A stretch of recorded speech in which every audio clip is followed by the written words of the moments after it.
Fica meio nervoso com o Não é outro. possível, ele chega aqui verta. Puxa ele. Rapaz, vou pôr neutro, isso aqui não é possível. Vamos ver o que ele faz. Não tá gravando nada.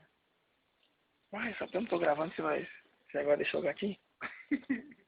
O gatinho tá nem aí não, tá? Olha o que ele faz, tá arrastando ele.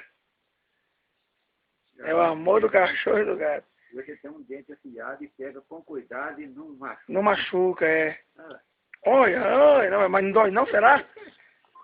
Olha o que ele faz, rapaz.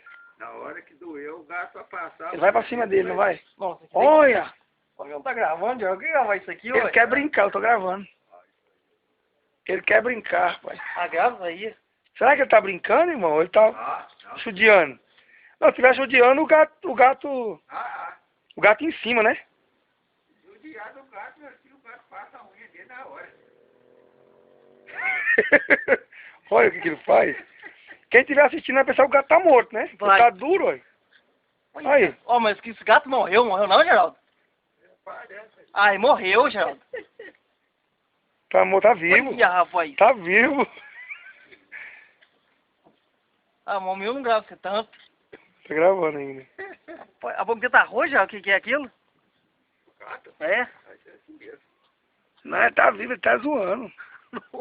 Aí, ele tá bonzinho, olha. Tá. Aí tá querendo mais. É que ele gosta, que ele fica puxando, ó. Olha. Vai puxando o gato, coisa incrível. Ô, mas você é safadinho, é? Olha. Ah. Olha, o gato agora ficou bravo, ó.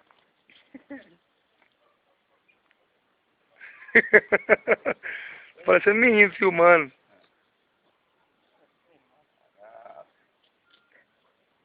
É puxar ele pelo rabo agora. Olha o que ele faz, rapaz. Olha.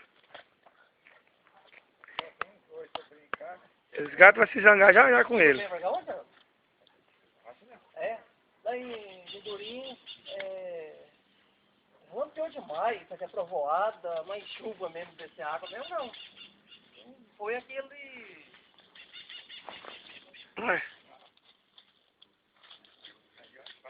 Essa marfilha.